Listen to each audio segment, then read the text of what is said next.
안녕하십니까. 다 드디어 이제 객관식 재정학이 시작됐고요. 이 재정학입니다. 경제학 아니에요. 큰 분과의 재정학이다. 자, 먼저 OT부터 좀 시작을 하겠습니다. 빨리 넘겨야지. 그래서 저는 이제 경제학, 재정학 강의를 하고 있고요. 자, 요겁니다. 자, 지금 이 객관식 재정학을 들어오셨으면 제가 기본 강의 때 누누이 얘기했던 거 있어요. 누누이. 2번 듣고 들어와라. 2번 듣고 와라. 근데 이제 기본 강의가 처음에 시작하셨고 바로 넘어오신 분들은 다행히도 이 강의가 좀 텀이 있어요. 그래서 그 텀에 맞춰서 시험 진도만큼 듣고 오셔야 됩니다. 그래서 지금부터는 실전이고요. 지금까지 좀 다른 과목에 양보했던 시간들을 재정학에 조금 투입을 해야 되는 시점이 됐어요, 이제는. 그래서 재정학에서 첫 번째는 기본 강의를 충분히 들었어야 된다. 그래서 2번 정도 들으셨으면 기본 강의는 안 들으셔도 돼요. 딱 2번을 들으셔야 되고, 내가 지금까지 좀 못 들었다 그러면 매번 이제 진도를 나가는 텀이 있으니 맞춰서 듣고 오셔야기를 권장드립니다. 그래서 무작정 문제를 푸는 건 안 돼요. 이제는 그 무작정 문제를 풀면 안 되고, 그래서 이제 여러분들이 기초하셨고 그 다음에 이론 강의를 들으셨고 이제 3단계로 객관식으로 온 거죠. 근데 이제 객관식을 열심히 하시고 요쯤 하면 좀 자기가 자신감이 조금 생겨요. 왜냐면 여기서의 자신감은 내가 문제를 봤을 때 아, 이게 정답이다, 오답이다 딱 할 수 있는 정도가 돼야 되거든요. 그럼 요때쯤 되면 좀 마음이 흐트러질 수 있습니다. 그러면 안 돼요. 여기서 더 당연하게 답을 고르는 연습을 OX 하시고 그 다음에 마지막으로 모의고사 보시면 여러분들 합격하는 데는 전혀 지장이 없을 겁니다. 자, 그래서 교재를 보시면 교재가 이제 첫 번째가 이론 점검이 돼 있죠. 이론 점검이 돼 있고요. 거기 이제 빵꾸를 뚫게 해놨으니까 자기가 2회도까지 하신 분들은 어느 부분이 약하고 어느 부분이 좀 됐는지를 보시고, 우리 경제학류, 뭐 재정학은 더 심하고요. 좀 나오는 게 좀 정해져 있습니다. 그래서 그런 부분들을 잘 점검을 하셔야 된다. 그래서 요거 하시고 그 다음에 이제 문제를 풀 건데요. 문제는 제가 전부 다 풀어드릴 거예요. 전부 다 풀어드린 이유가 여러분들 오해하시면 안 돼요. 그러니까 자기가 풀고 제가 풀 때 다시 한번 되새김질을 계속해서 자기 걸로 만드셔야 됩니다. 그래서 다 풀어드리고 하나하나 정리를 해드릴 거다 라는 말씀을 드리고요. 그 다음에 강의는 어떻게 할 거냐면 기본적으로 13회로 돼 있죠. 13회로 돼 있고 이제 보강을 할 겁니다. 근데 아시다시피 저는 보강을 싫어해요. 그러니까 이거는 그냥 좀 해놓은 거다. 혹시 또 모르니까. 그래서 13회 끝낼 거고요. 그 다음에 두 번째는 이제 요점 정리를 좀 한번 해드리고, 왜냐면 이 객관식 선지다 보니까 주제별로 돼 있는 경우도 있고 안 돼 있는 경우도 있어서 좀 섞여 있는 경우가 있어요. 그래서 정리를 좀 해드릴 테니까 요거를 이제 잘 적으시고 자기가 부족한 부분이 있는지를 좀 잘 보시고요. 그 다음에 문제풀이를 할 겁니다. 그리고 이제 수업이 끝나면 뭐가 들어가요? 복습지가 들어가겠죠. 다음 회차에. 그때 이제 전날에 뭐가 올라온다? 인스타가 올라와요. 그러면 이제 보시고 자기가 어느 정도를 알고 있는지 모르고 있는지를 판단하시면 됩니다. 그래서 이런 식으로 진행이 될 거다 라는 말씀을 드리고요. 자, 그 다음에 이제 문제를 풀 때 이제 요즘에 재정학의 트렌드가 뭐냐라고 하면 이제 작년에 보신 분들도 있을 거고 올해 이제 보셔야 되는데, 지금 23, 24로 따지면 요렇게 봤을 때 난도가 쉬워졌을까요? 어려워졌을까요? 좀 어려워졌어요. 근데 저한테 배우신 분들은 항상 제가 이 말씀을 드렸어요. 3개에서 5개는 그냥 어려운 걸 낼 수 있다. 그냥 3개, 5개는 어려운 걸 낼 수 있어요. 근데 여기에서 공부를 한 사람과 안 한 사람의 차이가 하나 나는 게 뭐냐면 3개, 5개 어려운 걸 내가 딱 만났어. 만난 다음에 여러분들이 이번 생은 끝났어 이렇게 본다고. 그럼 자기가 이 시험지를 보자마자 당황을 해요. 당황을 하고 뒤로 가면서 내가 이걸 어떻게 풀지라면서 이제 그 감각을 다 잃어서 그냥 막 찍고 나온단 말이야. 근데 분명히 하지만 3개에서 5개가 나왔을 때 이게 합격에 당락을 주진 않아요. 합격에 당락을 줘. 우리 하나에 몇 점이야? 2.5점이잖아요. 그러면 당락을 주지 않으니까 여기는 좀 그러려니 하는 그러려니 어제 많이 들어본 말인데 여기 그때 뉴퀴즈 어떤 분이 이 말을 참 좋아한다 그랬어. 그래서 그러려니라는 단어가 있어요. 그냥 이거는 그냥 좀 어렵다 그러면 그 문제에 집중하지 마시고 이렇게 좀 넘기셔야 돼요.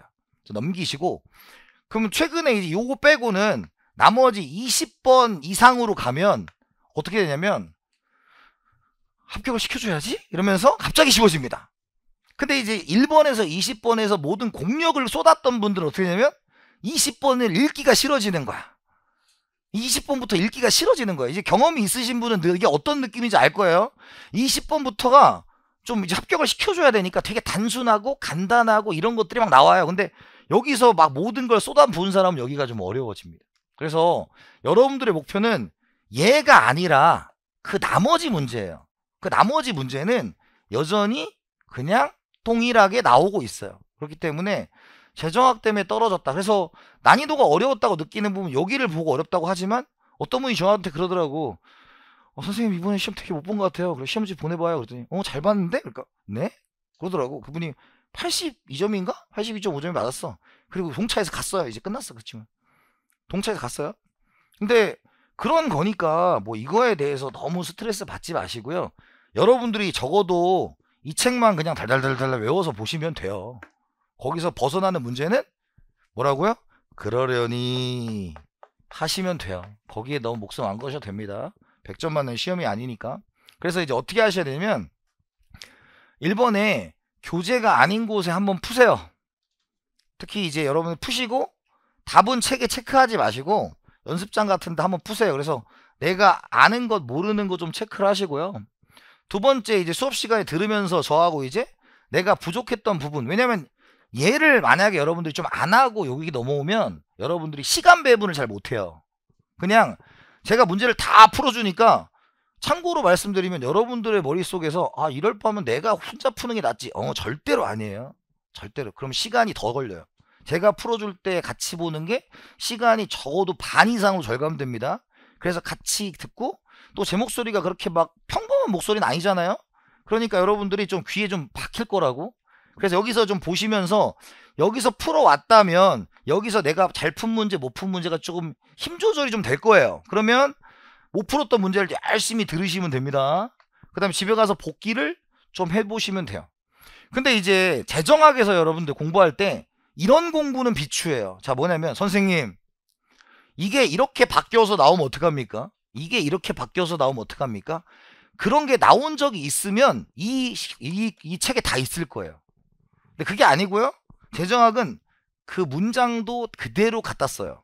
그대로. 왜일까요?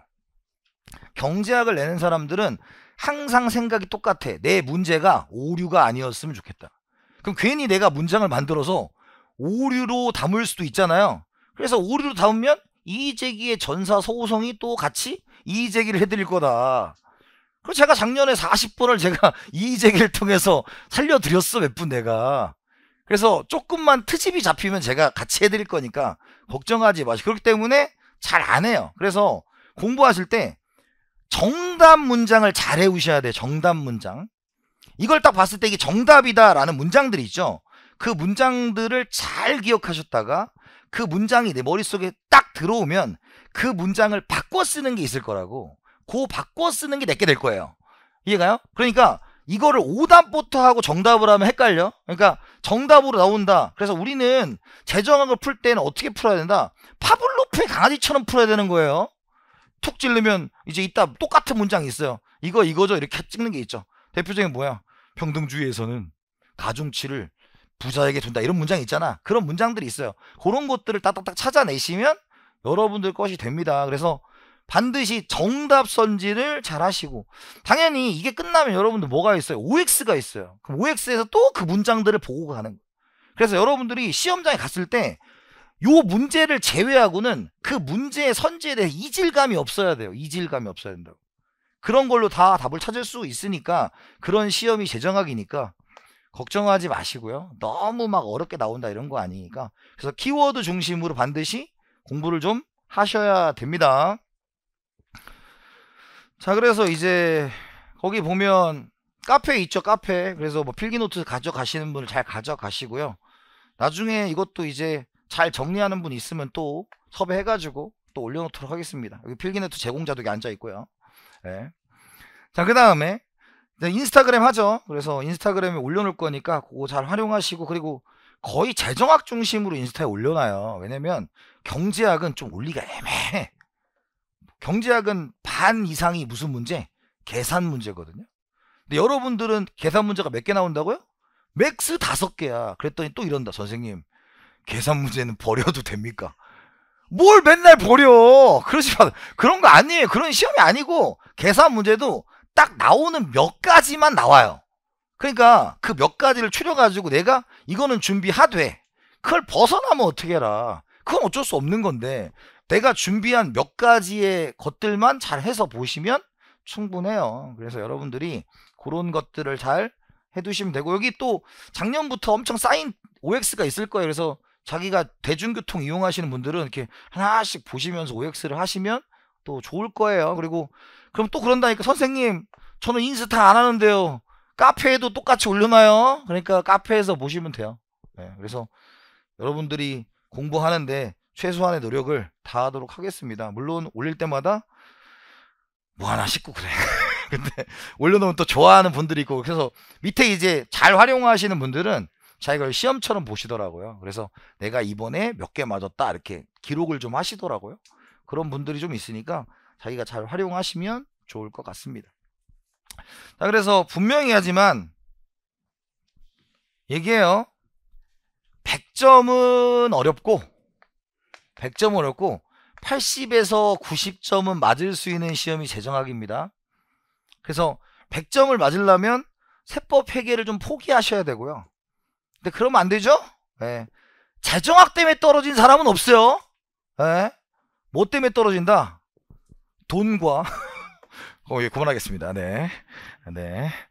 걔가 잘못했다는 건 아니에요. 네. 그래서 세법 회계가 좀 어려우니까 그걸 잘 해서, 재정학은 지금 시험 보기 전까지 저하고만 하셔도, 제가 시키는 대로만 잘 하셔도 뭐 크게 문제는 없을 거예요. 근데 이제 거기서 꾸준히 하지 않으면 또 이렇게 이거 했다가 하면 시간 정지하면 안 됩니다. 그래서 재정학은, 그래서 처음에 저한테 본래 이 수업이 맨 끝에 잡혔었어요. 뭐 2월?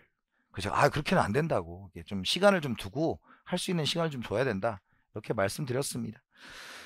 자, 시작을 해볼게요. 첫 번째가 이제 재정학의 기초고요. 재정학의 기초입니다. 정부와 재정학 토픽 1이죠. 네, 시험에 안 나와요. 네, 시험에 안 나와요. 그냥 좋은 경험이었다. 네, 뭐 그 정도만 보시면 됩니다. 그랬더니 또 안 나온다 했더니 또 X 막 이렇게 하지 말고, 그건 좀 그렇고. 그래서 거기에서 보면 특별히 막 나오는 건 없고요. 얘는 바로 문제로 넘어갈게요. 자, 1번입니다. 재정의 기능에 대한 설명으로 옳지 않은 것은 이에요. 근데 이게 조금 난도가 있는 문제입니다. 그죠? 그래서 첫 번째가 정부의 3대 기능이라는 게 있어요.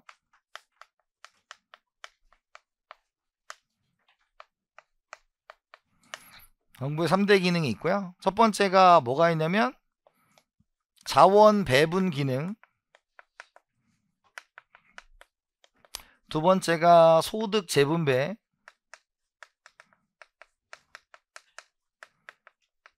삼 번이 경기 안정화가 있습니다. 이 자체가 중요하지 않다는 게 아니고요. 이 자체가 중요한 게 아니라 얘가 이제 뒤에 책으로 연결이 되는 거죠. 그래서 자원 배분은 뭐랑 연결되냐면 우리가 시장 실패랑 연결되고, 그럼 이제 여기는 뭐예요? 외부성, 공공재 이런 거랑 연결이 되는 거고요. 소득 재분배는 우리 로렌츠 곡선, 뭐 지니계수 이런 것들과 연결이 됩니다. 연결이 돼요. 그 다음에 경기 안정화는 당연히 뭐 호경기와 불경기에 어떻게 되느냐, 공채론과 연관이 되어 있어요. 그래서 이 자체가 나오는 게 아니라 이 뒷부분에 있는 게 나오기 때문에 처음 얘는 시작일 뿐입니다. 시작일 뿐이에요. 그런데 요런 내용들을 조금 써놨어요. 그래서 1번 재정의 자원 배분 기능, 자원 배분의 효율성. 자원 배분의 효율성과 똑같은 말은 뭐예요? 얘는 적정 생산과 소비가 뭐예요? 우리가 자원 배분의 효율성과 관련되어 있습니다. 관련이 있고요. 자, 2번 시차 문제에 있어서 재량적 재정 정책이 자동 안정화 장치에 비해 나은 정책 수단이다 그랬는데, 얘는 재정학에서는 많이 물었던 애는 아니에요. 많이 물었던 애는 아니고, 그걸 한번 정리해 볼게요. 자, 먼저 우리가 시차라는 게 있어요. 시차.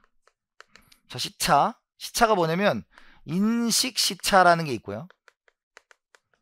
인식 시차, 내가 정책이 좋다 나쁘다, 경기가 좋다 나쁘다 이런 걸 느끼는 지점이고, 그 다음에 내부 시차라는 게 있고요. 그 다음에 외부 시차라는 게 있습니다. 자, 우리가 내부 시차라는 것은 정책을 결정할 때까지의 시간이에요. 그럼 정책 결정은 대표적으로 뭐예요? 법으로 합니다. 법으로 해요. 그 다음에 외부 시차는 우리가 정책이 실행되고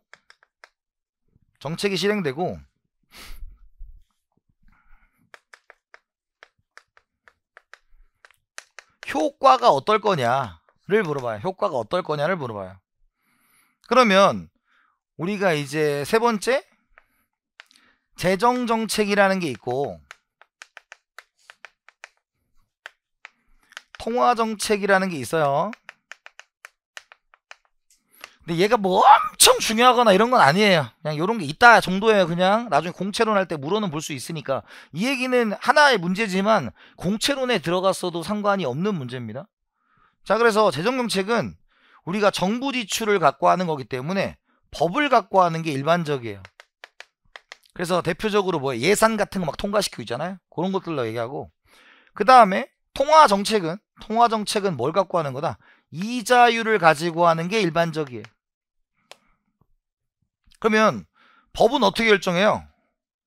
국회에서 과반수 이상 출석해가지고 과반수 이상 해야 되는데, 너 우리 동네에 뭐 줄 거냐 안 줄 거냐, 뭐 해줄 거냐 안 줄 거냐 싸울 거 아니야.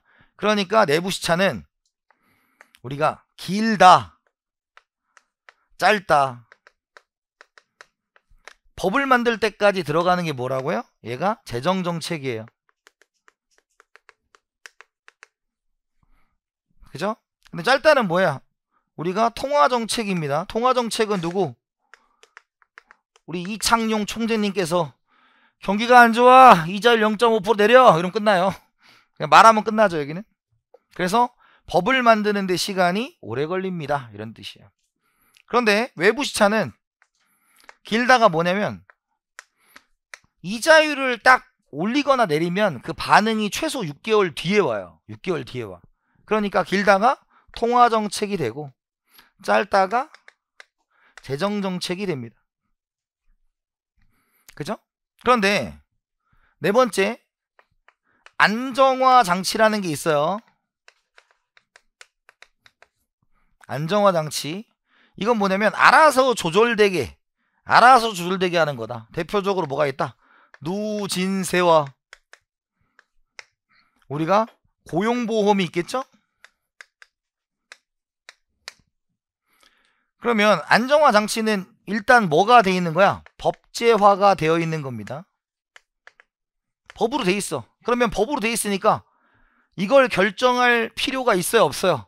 없죠. 법이 이미 돼 있으니까 내부 시차 따위가 있겠어요, 없겠어요? 없겠죠? 그래서 정답이 몇 번이다? 2번이 되는 거예요. 자, 재량적 재정정책이 자동 안정화 정치에서 정책 수단이다. 재량적 재정정책은 뭐예요? 내부 시차가 길다. 자동 안정화는 내부 시차가 없다. 이렇게 보시면 됩니다. 그래서 정답이 2번이고요. 얘는 알아는 두셔야 돼요.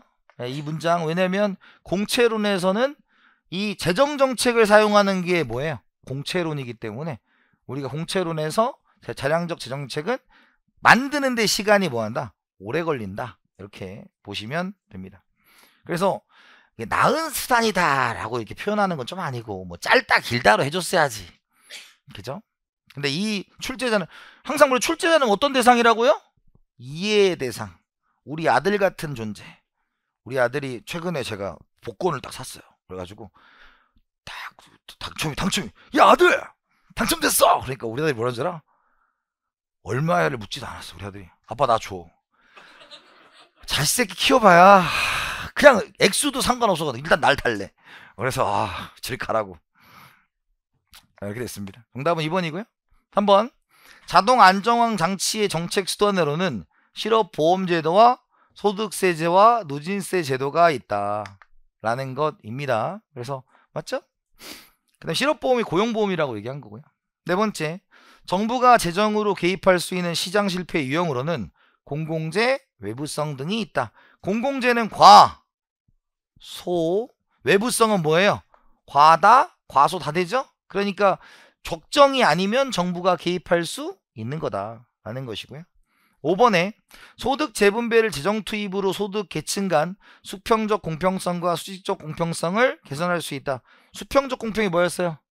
동일 소득은 동일 세금, 수직적 공평은 다른 소득은 다른 세금이었다 라는 것이었습니다. 그래서 이렇게 한 문제가 나왔는데 나머지 뭐 답을 고르는 데는 어려움이 없었을 거다. 자, 그 다음에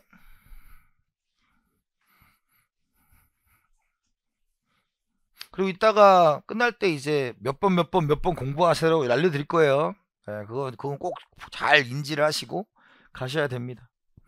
자, 2번 정부의 역할을 정당화하는 복지국가의 목표로 적합하지 않는 것은 그죠? 공구입니다. 공구. 그러면 복지국가의 목표로 적당하지 않은 것은 1번 미시적 효율성 달성. 응? 그죠? 2번 물가 안정. 뭐 그럴 수 있지. 빈곤 문제. 얘는 맞죠? 복지국가니까요. 그 다음에 사회통합. 빈곤 문제가 해결되면 빈부격차가 뭐예요? 줄어들게 되고 그럼 사회가 통합되는 거죠. 완전한 평등 추구. 이건 어디야? 없어 그냥. 그냥 없어. 그렇게 이해가 아니죠. 그러니까 이것도 이렇게 되면 안 되는 거예요. 원칙적으로. 왜? 복지국가면 뭔가 정부가 개입해서 소득분배를 좀 주고 잘 살게 해주고 이래야 줘야 되는데 그냥 이 사람은 요거 답으로 정해놓고요. 그냥 이렇게 간 겁니다. 그래서 엄밀히 말하면 옛날 스타일은 그래서 여러분들 이제 가끔 저한테 그런 질문 하세요. 지금 우리 대부분이 09년도 이후 문제가 주로 있거든요. 근데 너무 오래된 건 풀지 마세요. 비슷하긴 한데 옛날에 여러분 풀면 아시겠지만 2015년 이전의 재정학은 좀 어려운 문제들이 있어요. 그때는 뭐 세무사고 싶어? 선택된 자야지 뭐 이런 느낌이었다면 지금은 세무사고 싶어? 경제 재정학은 소양이잖아 이렇게 바뀌었어요. 그래서 막 엄청 어렵거나 이런 문제 잘 안 나오니까 너무 막 수학적이고 이런 것들은 좀 비춥니다. 그런 건 많이 안 하셔도 돼요. 그래서 정답은 몇 번이다? 5번. 2번 문제가 알려주는 건 최적의 답이 될 수 있는 걸 고르셔야 돼요. 예, 그러니까 막 무조건 아니 위시적 효율성 이거는 자원 배분 아니냐 그러면 뭐 복지국가 아니지 않냐 이렇게 간다. 그런데 그건 아니고 요걸 답 정해놓고 간 거니까 참고하셔서 보시면 됩니다. 자, 그 다음에 3번 정부의 3대 기능 중 배분 기능에 속하지 않는 것. 그래서 우리가 이제 배분이라는 게 뭐야? 얼로케이션이죠? 똑같은 말이 여기 뭐가 들어가는 거예요? 자원 배분이에요. 자원 배분과 똑같은 말이 뭐라고요? 적정 생산이라고요. 그러니까 이렇게 지켜지지 않으면 뭐라고요? 과다, 과소가 되면 이런 것들 우리가 자원의 비효율적 배분입니다.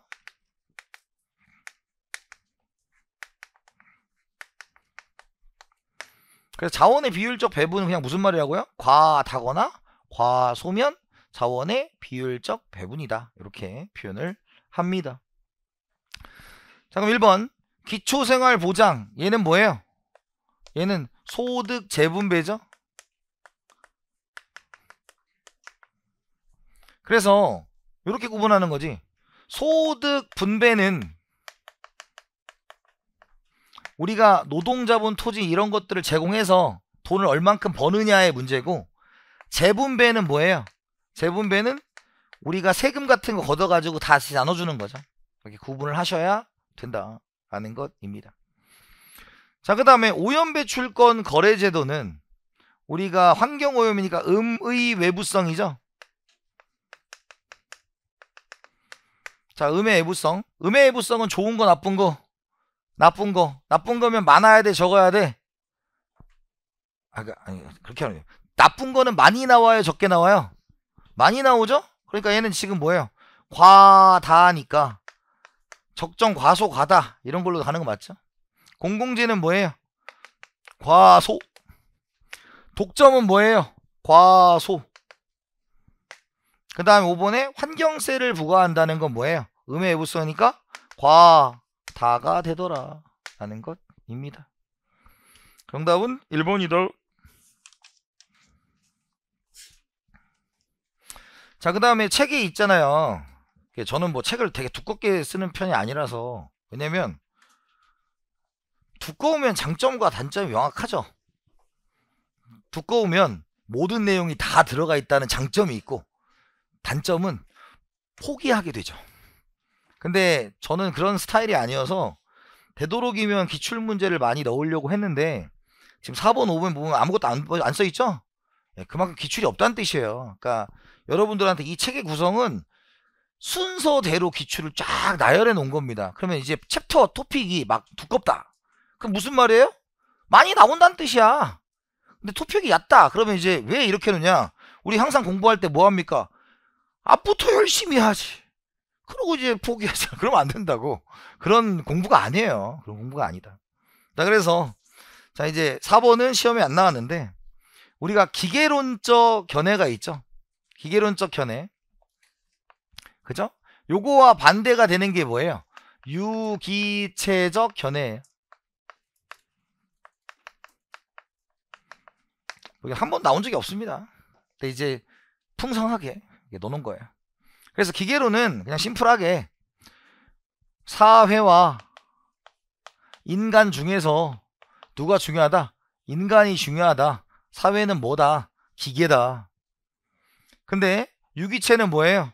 사회와 인간 중에서 누가 중요하다? 사회가 중요하다. 전체가 중요하다. 왜? 손가락 다쳤다고 우리 아프지만 죽진 않지 않냐? 이렇게 가는 겁니다. 1번, 국가를 단순한 개인들의 집합체로 본다. 개인들의 집합체로 본다는 것은 국가가 또 다른 속성을 가지고 있지 않다는 거죠. 만약에 또 다른 속성을 가지고 있다면 국가가 뭐 할 거다? 중요할 거다, 이런 뜻이에요. 근데 여기는 뭐가 중요한 거야? 인간이 중요한 거죠. 2번, 정부는 개인들의 목적을 달성하기 위한 도구다. 그러면 정부가 중요해요? 개인이 중요해요? 개인이 중요하다. 3번, 정부가 독립적 목표를 가질 수 없다. 없으면 뭐야? 넌 기계야, 이런 뜻이에요. 그러니까 얘도 기계론 맞고요. 개인이 정부보다 우선시 되어야 된다는 개인주의 사상에 입각이다 라는 것, 입각하는 거죠. 그러면 개인주의 사상에 해당하는 거고요. 5번, 사회문전체는 개인에 우선하며 사익보다 공익이 우선된다. 공익이 우선된다는 건 뭐예요? 사회가 중요하다는 거죠. 그래서 정답은 5번이 틀렸다. 자, 5번입니다. 정부의 3대 기능으로 옳은 것은이죠. 그나마 이제 요 정도를 하시는 거고, 3대 기능이 뭐라고요? 자원 배분 기능, 소득 재분배 기능, 경기 안정화 기능, 세 가지입니다. 우리 이제 사람 이름 외워야 하잖아. 요거 이름 누구야? 머스그레이브 형이죠. 머스그레이브 형. 그래서 사람 이름 잘 외우셔야 돼요. 그래서 객관식 끝날 때 이제 사람을 한번 쭉 언급을 또 한번 해드리고, 이 사람은 누굴까요? 그랬더니 또 선생님 기억나는 사람이 피콕밖에 없어요. 피콕밖에 없어요. 그러면 안 됩니다. 예. 피콕만 기억해. 근데 다행히 작년에 나왔어요. 어때? 뭐 나면 좋아진 거지. 자, 생각합니다. 기억. 과다 생산되는 경우 조세 부과, 과소 생산되는 경우 보조금을 지급한다. 과다 생산되면 조세를 부과하고, 과소 생산되면 보조금을 지급한다. 그죠? 그러면 맞아 틀려요? 맞죠? 왜? 적으면 더 하고 많으면 적게 하고. 비례세 사회보장제도 등을 통해 적극적 역할은 정부가 뭐 하는 거예요? 정부가 개입을 하겠다라는 뜻이죠. 근데 비례세는 그냥 우리나라로 10% 이렇게 받는 거잖아요. 그럼 얘가 아니라 뭘로 바꿔야 돼?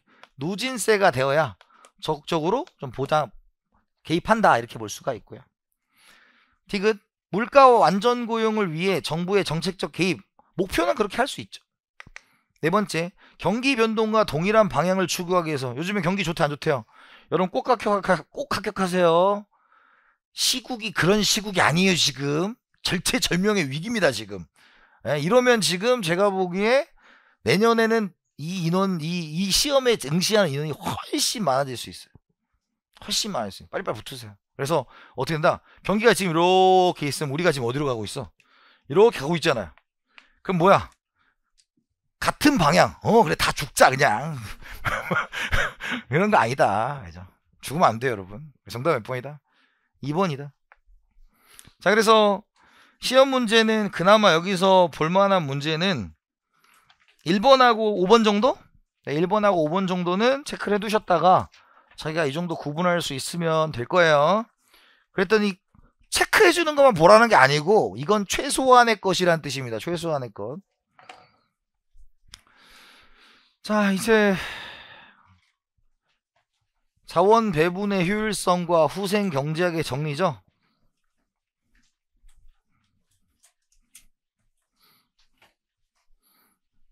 추억이 떠오릅니다. 그죠?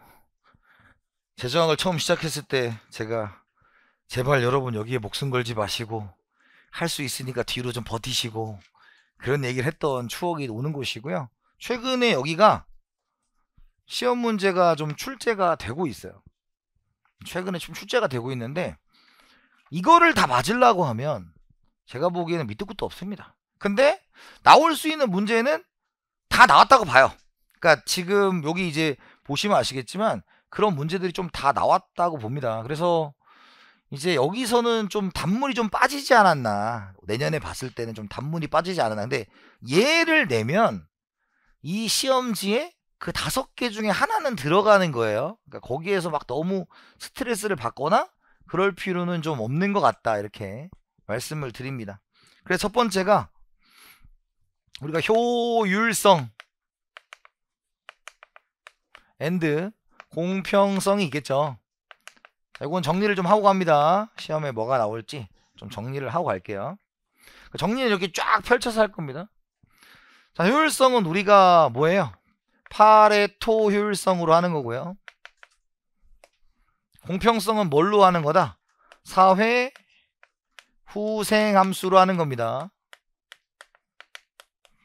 파레토 효율성과 사회 후생 함수로 한다. 그러면 이 둘을 모두 고려해야 모두 고려해야 사회 후생이 극대화됩니다. 이해 갔어요? 그래서 시험 문제 첫 번째 무조건 기억해야 되는 선지가 뭐예요? 파레토 효율성이 달성되면 사회 후생이 극대화된다. 맞아, 틀려? 틀렸다. 왜? 공평성까지 고려가 돼야 된다. 그러면 사회 후생이 극대화되면 파레토 효율성이 달성된 것이다. 이건 뭐예요? 맞다. 요런 말장난이 하나 나와요. 여기서. 그죠? 그래서 이 둘이 다 있어야 얘가 된 거다. 요겁니다. 자, 그러면 이제 뭐가 있어요? 파레토 효율성이 있겠죠. 근데 이따가 이제 계산 문제를 풀어드리겠지만 여러분 여기가 우선순위는 아니에요. 계산 문제가.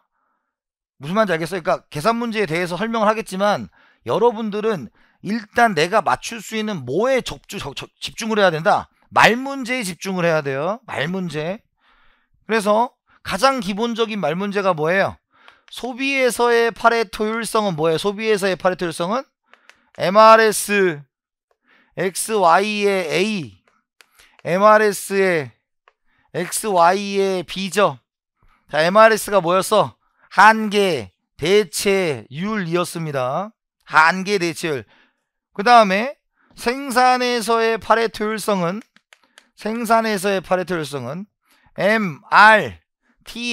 MRTSLK의 X와 MRTSLK의 Y가 같다 였어요. 그럼 얘는 뭐가 같은 거야? 한계 기술 대체율이죠. 그래서 가장 기본적인 시험 문제는 한계 대체율. 또 기억이 안 납니다. 좋았어. 한계 대체율. 두 번째, 한계 기술 대체율.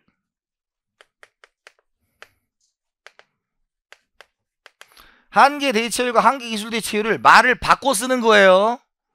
그러니까 소비가 뭐야? 한계 대체율. 생산이 한계 기술 대체율이니까 요거 바꿔서 내는 거 이따 문제 있을 거예요. 그거 잘 찾아내셔야 됩니다. 그 다음에 3번에 이제 뭐가 있어? 3번에 종합적인 파레토 효율성이 있죠. 종합적 파레토 효율성. 얘는 뭐였어? 우리가 MRS XY의 A와 MRS XY의 B가 MRT XY와 같다. MRT가 뭐였어요? 한계 변화율이었어요. 한계 변화율.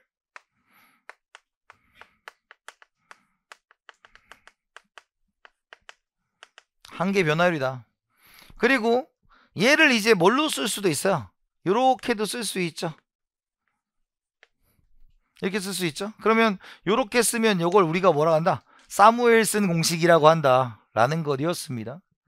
그래서 가장 기본이 얘예요. 얘 세 가지의 말장난을 내가 이겨낼 수 있습니까? 라는 거예요. 그게 우선순위. 그래서 한계 대체율이냐 한계 변화율이냐 이런 것들의 말장난을 이겨낼 수 있느냐 요걸 할 줄 아셔야 되고요. 자, 그 다음에 이제 파레토 효율성이 나온다. 근데 뭐 여기 나오는 이제 좀 디테일한 그 공식들은 뒤에 가서 해드리는데, 다시 한번 말하지만 내가 너무 빨리 내가 막 앞부터 하는 건 좋은데 얘는 어렵게 내려 그러면, 참고로 이런 말씀을 해드릴게요. 다른 시험엔 안 내요. 요즘에 이 세무사를 빼고는 다 안 낸다고. 왜? 굳이 이걸 내야 돼? 이렇게 가는데, 여러분들은 얘기했잖아. 5개는 좀 힘을 주고 싶다. 그래서 여러분들만 내는 것 같아요. 최근에는 어떤 시험도 잘 안 나와 이런 거. 네. 근데 뭐 어쩔 수 없죠. 자, 그 다음에 맞아, 같이 큰일 날 뻔네. 큰일 날 뻔. 같이 간다. 공공재. 쏘리. 같은 겁니다. 사무엘슨 이거 아니에요. 네, 맞습니다. 자, 그 다음에 같은 거 다 같아야 됩니다. 자, 그 다음에 여기 이제 뭐 나와야 돼요? 이제 후생경제학에 이제 1정리가 있고 and 2정리가 있죠. 최근에 23년도에 뭐가 나오고 얘가 나오고 24년도에 얘가 나왔어요. 그죠? 근데 이거는 정말 전후무한 일이었어. 없었어요. 근데 이거를 뭘로 냈냐? 계산 문제로 냈습니다. 근데 계산 문제도 뭐 이렇게 어려운 건 아니었지만 기본적으로 얘 있잖아요. 얘는 뭘 기억하는 게 좋겠다? 요건을 기억하는 게 우선이에요. 요건. 그래서 후생경제학 1정리는 뭐였어요? 1. 강단조성. 이죠? 강단조성. 그 다음에 두 번째가 뭐야? 시장 실패 요인이 없다면. 시장 실패 요인이 없다면 완전 경쟁 시장, 완전 경쟁 균형. 그죠? 그럼 뭐다? 파레토 효율적이다.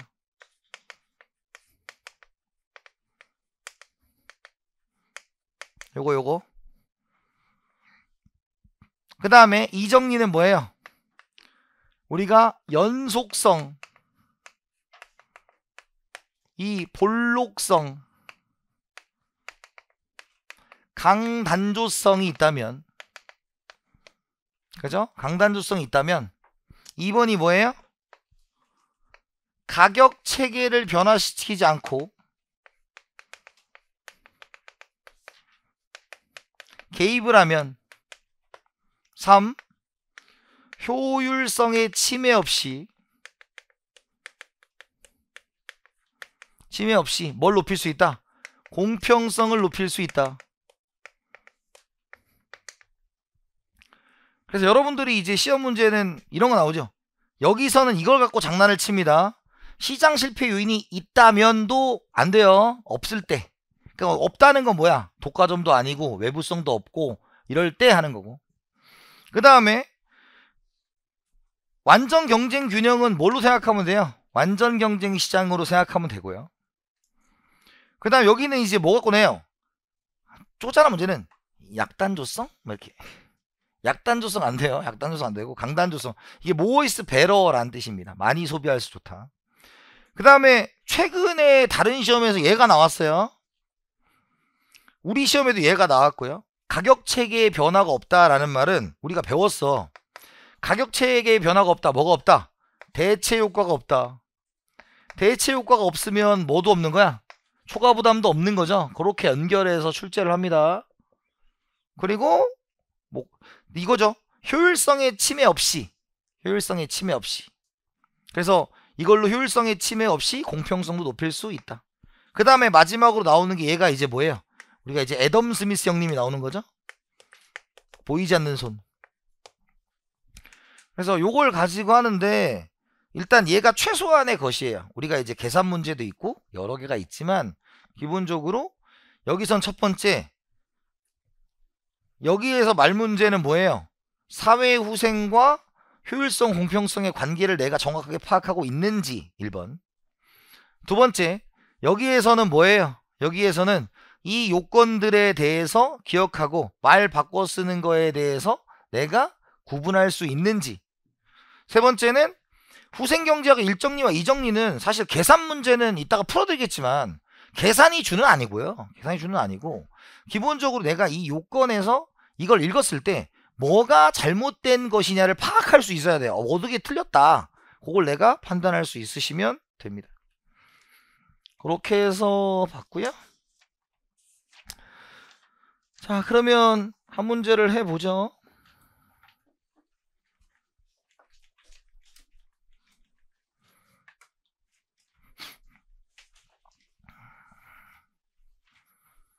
자, 얘는 하실 수 있는 게 좋습니다. 얘는 뭐 어려운 건 아니라서 하실 수 있는 걸 권장드리고요. 자, 1번. 노동과 자본에서 X제와 Y제를 생산하는 어느 경제의 생산 가능 곡선상의 한 점에서 한계 변환율이 1이며 두 소비자 1과 2의 한계 대체율이 2인 상황을 고려하자. 현재 상황에 대한 설명으로 옳은 것을 모두 고르면 입니다. 자, 첫 번째.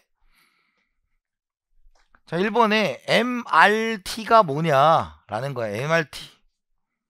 MRT가 뭐냐면 우리가 생산 가능 곡선의 기울기입니다.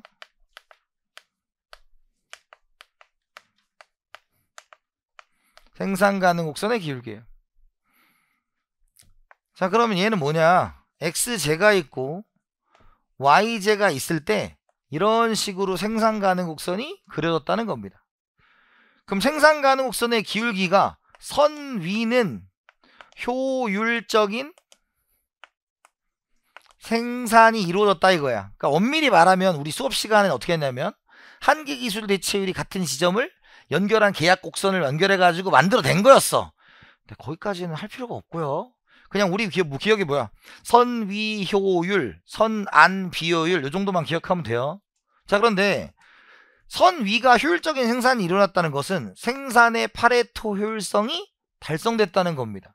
그 말은 우리가 MRTS LK의 X와 MRTS LK의 Y가 같다는 뜻이에요. 자, 그럼 무슨 뜻이냐면, 자, 아까 우리가 얘기했죠? 종합적 파레토 효율성이 뭐였어? MRS XY의 A와 MRS XY의 B와 MRTXY죠. 자, 그런데 얘가 아까 뭐였어? 얘가 소비에서의 파레토 효율성이었죠. 그러면 MRT에서 옷 다 갖다 팔아먹었어. 생산 가능 곡선이 그려졌으니까 그냥 여기 들어가 있는 거예요. 이해됐습니까? 그럼 이 문제에서는 지금 생산 가능 곡선이 이렇게 있어요, 없어요?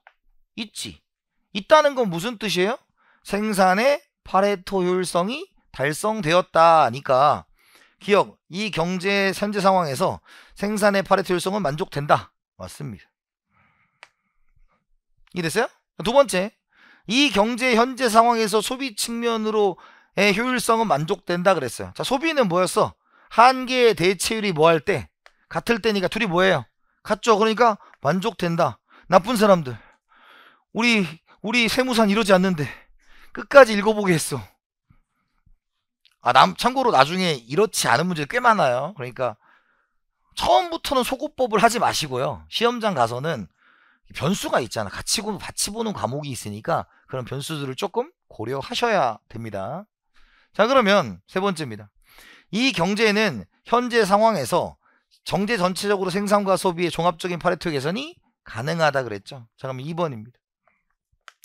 자, 이거는 최근엔 좀 암기를 하셔야 될 것 같아요. 제가 암기 잘 안 시키는데, 우리가 MRS XY가 있고 MRTS LK가 있고 MRT XY가 있습니다.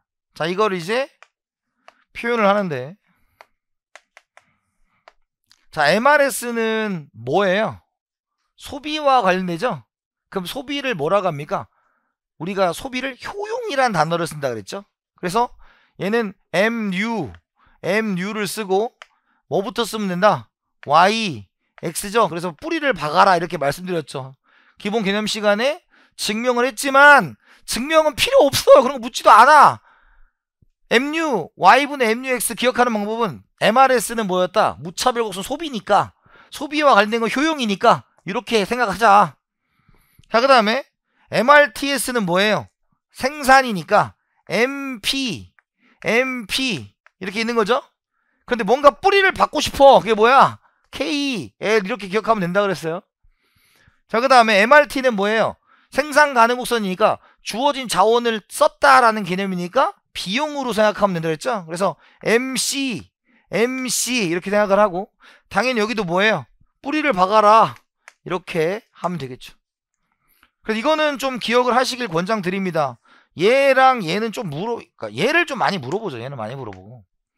근데 이 문제는 또 나와도 상관없어요. 이 문제는 또 나와도 상관없습니다. 그래서 굉장히 중요한 형태의 문제고요. 자, 그러면 3번에 보면, 자, 해석이 들어가야지. 해석 뭐였어? MRS X1 Y1. 근데 이제 X1 Y1이니까 XI를 할게요. 네, XY 어차피 A와 B가 이제 같은 거니까요. 그 다음에 MRT XY가 있죠. 근데 얘가 지금 뭐예요? 얘가 2지, 얘가 뭐예요? 1이지. 그럼 우리가 답을 풀 때는 같지 않아. 그러니까 뭐예요? 개선이 가능하다 이렇게 푸셔도 되고요. 왜냐면 우리가 같아야 파레토 최적이니까 같지 않잖아. 그러니까 파레토 개선이 가능하다. 답은 찾는 건 문제가 없고요. 다만 이제 여기서 지금 얘를 해석하면 뭐예요? MUY